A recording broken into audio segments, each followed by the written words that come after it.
예수의 재림, 즉 최후의 우주적 심판, 그것은 아직 일어나지 않았지만 그 전에 우리는 죽음이라는 개인의 종말을 맞이할 것인데요. 우리 죽음이라는 것을 바라다 볼 때에 반드시 두 개의 시간 틀을 통해서 바라다 봐야 합니다. 그것은 역사적인 시간이 아니고 종말론적인 시간으로 반드시 접근해야 합니다. 그러니까 두 종류의 시간, 그러니까 일반적인 시간이 아니고 영원한 시간, 그러니까 소문자 투데이가 아니고 대문자 투데이, 오늘을 통해 하나님의 영원한 오늘을 통해서 우리의 죽음을 바라다 봐야 합니다. 아인슈타인의 관점에서 바라본 이 우주에서는 시간이라는 것이 앞으로도 움직일 수 있고 뒤로도 움직일 수 있습니다. 시간 속에서 발생하는 모든 사건은 순차적으로 일어날 수도 있고 동시에 일어날 수도 있습니다. 그러니까 역순, 시간의 역순으로도 일어날 수 있다고 생각해야 마땅합니다. 오늘 히브리서 4장 7절 본문입니다. 히브리서 4장 7절부터 11절까지인데요. 4장 7절 봅시다. 오랜 후에 다윗의 글에 다시 어느 날을 정하여 오늘이라고 이미 미리 일렀으되 라고 나옵니다. 이게 시편 95편 7절을 인용한 말씀인데요. 시편 95편 7절에서 대저 저는 우리의 하나님이시여 우리는 그의 기르시는 백성이며 그 손에 양이라 너희가 오늘 그 음성 듣기를 원하노라 라고 여기 또 오늘이라고 나옵니다. 오늘. 그러니까 여기서 말하는 오늘이라는 것은 과거와 현재, 미래를 아우르는 오늘입니다. 시간이 과거로 역전하는 현상 여러 군데서 볼 수 있는데요. 베드로전서 3장 19절 20절에서 18절에서 예수님께서 그리스도께서 육체로는 죽임을 당하시고 영으로는 살리심을 받았으니 부활하셨다는 말씀이죠. 19절 제가 또한 영으로 옥에 있는 영들에게 전파하심이라고 되어 있는데 이 전파라는 것은 전도가 아니고 일방적인 선포입니다. 하나님의 아들의 영광으로서 정하는 선포죠. 일방적인 선포예요. 그걸 언제? 20절에 나오죠.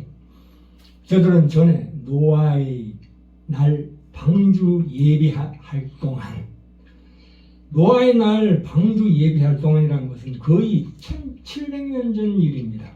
그때에 누가 순종치 아니하는 자들, 그것이 옥에 있는 영들에게 하나님 그리스도께서 일방적으로 선포하셨다는 것입니다. 이 시간이라는 것은 창세기 1장 1절에 태초에 천지를 창조하실 때에 하나님께서 시간과 공간을 동시에 창조하셨습니다. 순간적으로 하나님께서 천지를 창조하실 때에 순간적으로 시간과 공간을 동시에 창조하셨습니다. 시간이 흐른다는 것은 이 공간이 없으면, 공간이 함께하지 않으면 설명이 불가능합니다.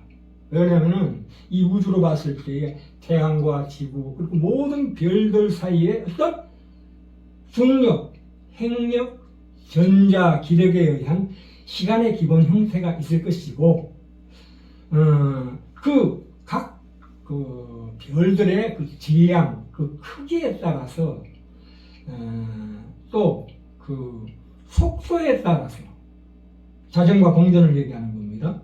그 별들의 질량, 그 크기와 속도에 따라서 시간이 다르게 흐릅니다. 이 기독교 신앙에서는 물론이고 현대 물리학에서도 그렇습니다. 시간은 결코 절대적이지도 않고 독립적이지도 않습니다. 우리 시간은 다른 사람의 시간과 전혀 다릅니다. 쉽게 예를 들어 봅시다. 한국의 아침이 미국에서는 저녁입니다. 우리가 세상의 시작 때부터 모든 순간이 하나님에게는 언제나 현재입니다. 사람은 시간을 그 순서에 의해서만 알 수 있습니다. 아침에 일어나서 세수하고 밥 먹고 라는 것을 순서에 의해서 압니다. 그러나 하나님은 그 세 가지 사건을 전체로, 통째로, 동시에 아십니다. 시간에 갇혀있는 사람들은 이게 불가능하기 때문에 이해가 안 됩니다. 그러니까 성경의 역사, 그 드라마의 작가이신 하나님은 이 세 가지 사건을 거꾸로 스며나갈 수도 있고 동시에 경험할 수도 있습니다. 소설의 작가와 말하자면 소설의 주인공의 시간의 차원이 다르기 때문입니다. 그래서 반드시 우리가 이해해야 합니다. 물론 또 다른 형태의 예지만 성육신 전에 성자 하나님 그리스도께서 창세기 18장 1절에 여호와께서 마물의 상수리 숲을 근처에서 아브라함에게 나타나셨습니다. 그래서 소돔을 어찌 멸하려 하시나이까 악인과 선인을 동시에 그랬더니 그런 얘기를 하면서 요한복음 8장에 나오지요. 너희 조상 아브라함은 나의 때 올 것을 보고 나의 때 볼 것을 즐거워하더니 보고 기뻐하였노라. 그래서 유대인들이 그랬죠. 네가 50도 안 되었는데 아브라함이 나기 전에 네가 있었느니라. 내가 예수께서 아브라함이 나기 전에 내가 있었다고 말씀하고 있습니다.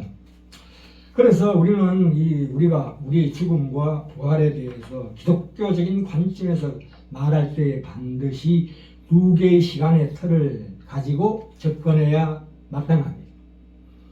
첫째는 역사적인 시간과 두 번째는 종말론적인 시간입니다. 그러니까 각각의 개인들이 자신의 죽음의 시간, 다시 말해서 죽었다가 다시 부활하는 일과 주의 날, 그리스도 안에서 죽은 자들이 일으킴을 받는 그 총괄적인 부활은 시간적인 순차성을 가지고 하나가 먼저 발생하고 다른 하나가 나중에 일어나는 일이라기보다는 동시적인 사건으로 보셔야 합니다. 하지만 어떻게 우리가 죽는 순간 일어나는 부활을 상상할 수 있겠습니까? 그것을 종말론적인 시각으로 바라봐야 한다, 이런 뜻입니다. 그날, 하나님의 오늘, 그날은 종말론적으로 주의 날입니다. 대문자 주의 날, The day of the day. 그러므로 날들 중의 날이다. The day of the day, the day of the day 라고 부릅니다. 날들 중의 날이다. 즉 현재라고 하는 시간 속에 발생하는 모든 개인의 죽음과 시간은 영원한 주의 날 그 안으로 곧장 인도된다고 이해하셔야 합니다. 그렇다면 하나님의 통치는 어떻게 인간의 모든 역사적인 시간을 초월하는가 하면 인간의 지각을 통해서 우리가 하나님의 통치를 서로 다른 두 가지 관점으로 바라봐야 합니다. 첫째는 역사의 중심에 서 있는 우리 관점에서 시간의 흐름이라는 관점에서 보면 하나님의 통치는 언제 있습니까? 미래에 있는 것입니다. 그런데 아직 예수님 재림, 다시 말해서 파루시아, 오심은 아직 오지 않았습니다. 시간과 역사의 흐름 속에 위치한 우리 지점으로 볼 때는 죽은 자들에 대한 진리는 오직 미래 시제의 동사들로만 가장 잘 표현할 수 있습니다. 그것이 바로 고린도전서 15장 52절에 나오지요. 나팔 소리가 나매 죽은 자들이 썩지 않을 것으로 다시 살아나고 우리도 변하리라. 이렇게 시간의 순서대로 얘기합니다. 우리가 알아듣기 쉽게. 둘째로, 그러나 하나님의 통치를 다른 구도, 다른 시간의 틀에서 바라보게 되면 우리는 그 역사라는 시간 속에 갇힌 피조물입니다. 시간도 피조물이거든요. 공간도 피조물이에요. 다 같은 피조물 안에 피조물이 갇히는 거지요. 말하자면 지금 우리가 바라보고 있는 이 하나님의 오늘, 무시간적인 하나님의 통치, 모든 만유 안에 계시는 만유의 주 되신 영원하신 하나님. 에베소서 1장 22절에 23절에 나오지요. 교회는 그의 몸이니 그 만물 안에서 만물을 충만케 하시는 충만이니라 이렇게 말씀하고 있습니다. 시간이라고 하는 것은 우리가 느끼니까 직접 체험하니까 실체인 것처럼 보이지만 사실은 진실이 아닙니다.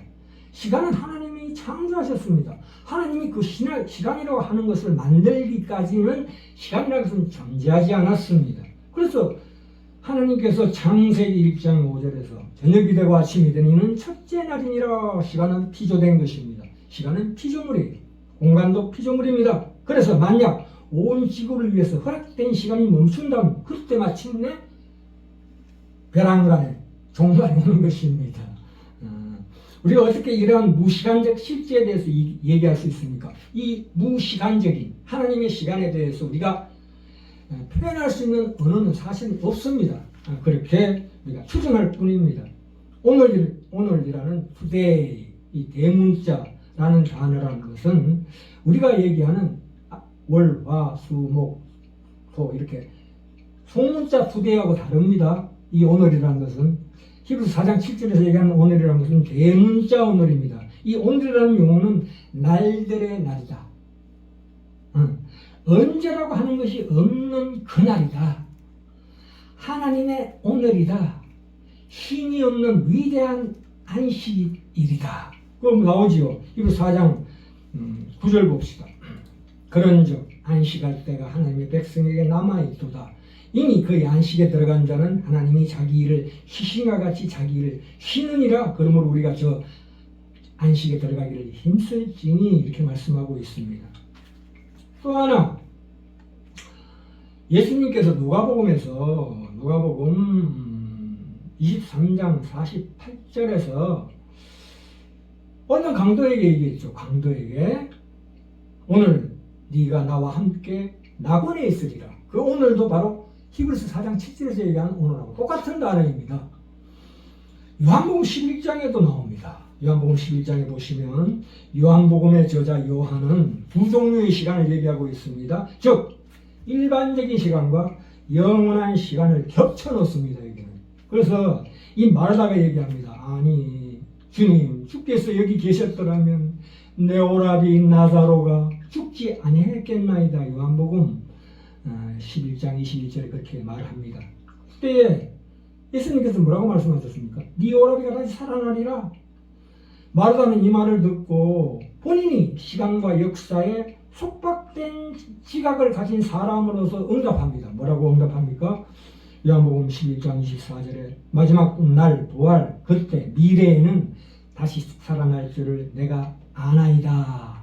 이렇게 얘기하지만 그러나 이 영원함이라는 것은 그 인간의 시간의 순수를 따져서 마지막 날을 말하지 않고 하나님의 오늘을 말하고 있습니다. 그래서 예수님께서 나는 부활이요 생명이니 이렇게 말씀하고 있습니다. 그러니까 우리 인간들의 죽음은 우리는 시간 속에서 순서적으로 경험하지만 하나님은 그렇지 않습니다. 하나님은 언제 우리들을 죽은 자 가운데서 일으켜 영광된 부활의 육체를 주실까요? 그것은 순간적으로 즉시입니다. 죽음은 그 죽은 자에 대해서 단 1초의 승리도 주장하지 못합니다. 나중에 오늘서 15장 말미에 사망 안에서 오는 것이 어디 있느냐 이렇게 말하고 있죠. 이제 결론입니다. 이 성경 신구약을 보시면 세 종류의 성전이 있습니다. 첫 번째는 아버지로서의 근엄한 우레소리 같은 천둥 같은 두려운 음성으로 임하는 성전이 있습니다. 두 번째는 아들로서 부드러운 아들의 음성으로 나타나는 성전이 있습니다. 세 번째는 연약해진 성령에 탄식하는 음성의 성전이 있습니다. 그게 뭡니까? 교회지요. 그래서 하나님의 세 가지 굴욕이 있습니다. 첫 번째는 성육신의 굴욕. 그것은 무엇입니까?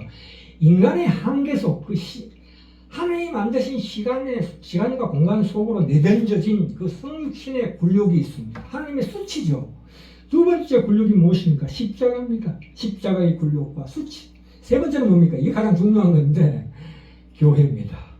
당신의 사역을 인간의 평판을 보잘것없고 엉성한 우리에게 맡기십니다. 하나님의 평판을 우리에게 맡기신 교회에 영광을 보여하셨다 이런 뜻입니다. 하나님께서 하나님의 영원한 시간 오늘을 통해서 우리를 인도하시는 왜일까요? 그것은 하나님의 굴욕으로 지칭할 수 있습니다. 하나님의 굴욕이라는 게 무엇입니까? 첫 번째는 성육신의 굴욕입니다.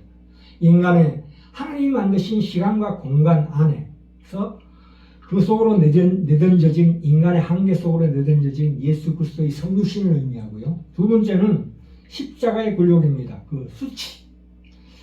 세 번째는 교회. 우리입니다. 우리에게 하나님의 사역과 인간들의 그 평판, 그 보잘것없는 그 엉성한 우리에게 그 하나님의 영광을 맡기신 것입니다. 그것이 참으로 위대한 은혜입니다. 그래서 우리 모든 영혼과 육체 모든 것에 대한 거룩성은 우리 육체 인간의 존재의 거룩성에 대해서는 다음 시간에 은혜 받고자 합니다.